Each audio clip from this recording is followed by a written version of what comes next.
Oil theft is an organized crime with the government as the key player. Asari Dokubo reviews. This is now our discussion for today. My name is ADS. Oh yeah, watch this video. There are three groups of people involved in oil theft. There are those who are working for the oil multinationals and the Nigerian oil conglomerate NNPC. Now, if we say Nigeria produces 1.8 million barrels a day, is Nigeria actually producing 1.8 million barrels? Or is the oil pumped over and above that figure, and part of this money is not remitted, or the government have no knowledge, or does not come into the government purse? That is the true position that there are underhand parties that are going on. We all know these things. Then there are those big people who are either in the military and so on, who bring this big vessel and go straight to the various wellheads and load directly. We know these things are true, we know them. They come with this vessel, they load and they leave. And these vessels are not tiny boats. They are bigger than 10-5 buildings, these tankers. So the security cannot pretend that they do not see these vessels. They come and load and they leave. And then there are the locals who are paid by people to set up artisan depots they call refineries. And they produce finished products. And tankers come from all over Nigeria and beyond to collect under the nose of the security. These tankers are not small, tiny Volkswagen vehicles. They are very long tankers.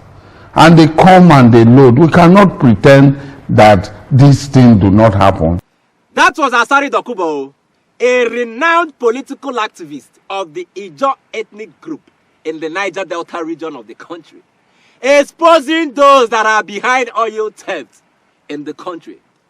According to Asari Dokubo, those involved in oil theft are the oil multinationals, the Nigerian oil conglomerate NNPC, some of the big ways in the military and the corridors of power, then the locals who set up illegal refineries and produce finished products for sale.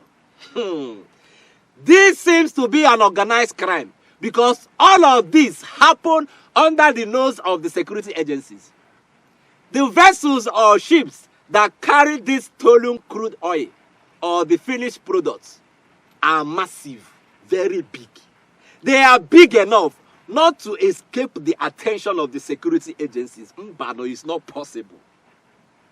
Not too long ago, the Nigerian National Petroleum Corporation, NNPC, awarded the contract of oil pipeline surveillance to one government, the guy named now, government Oweizide Obemupolo, popularly known as Tompolo, who is a former Nigerian militant commander of the movement for the emancipation of the Niger Delta.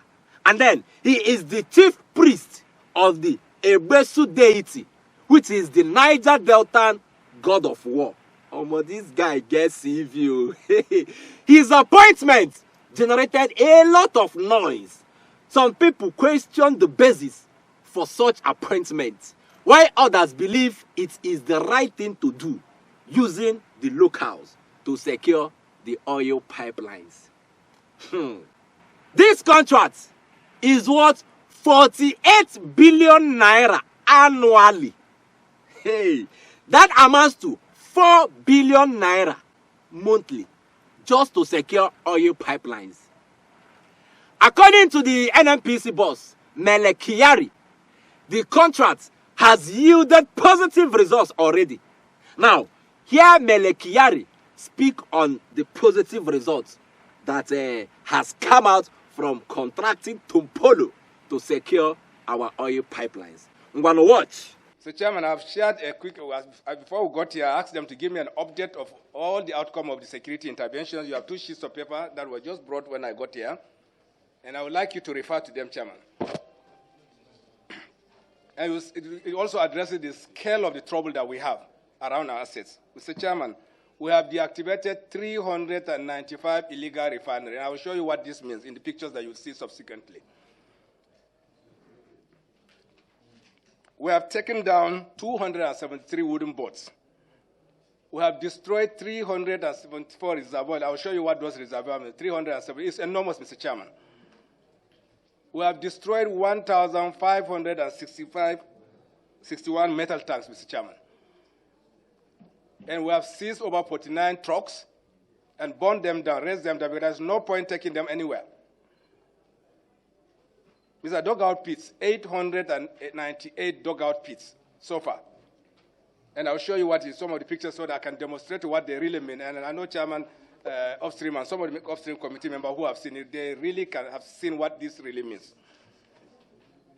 And there are ovens where this cooking takes place, 1,219 ovens taken down, Mr. Chairman. The implication of this, Mr. Chairman, is that you have a disaster zone.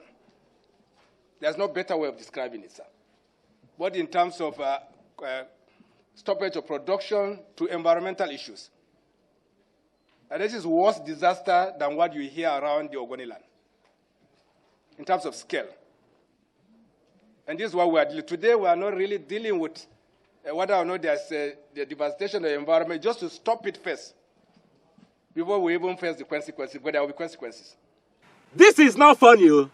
So, all of this, are the various channels through which our commonwealth has been stolen for God knows how long. Now, there's an illegal pipeline that was also busted, running 4 kilometers down to the sea with a loading seaport. Hey, in Nigeria. This pipeline has been in operation for 9 good years. Hey, watch the NNPC boss explain it better. Watch. Just 3 days ago,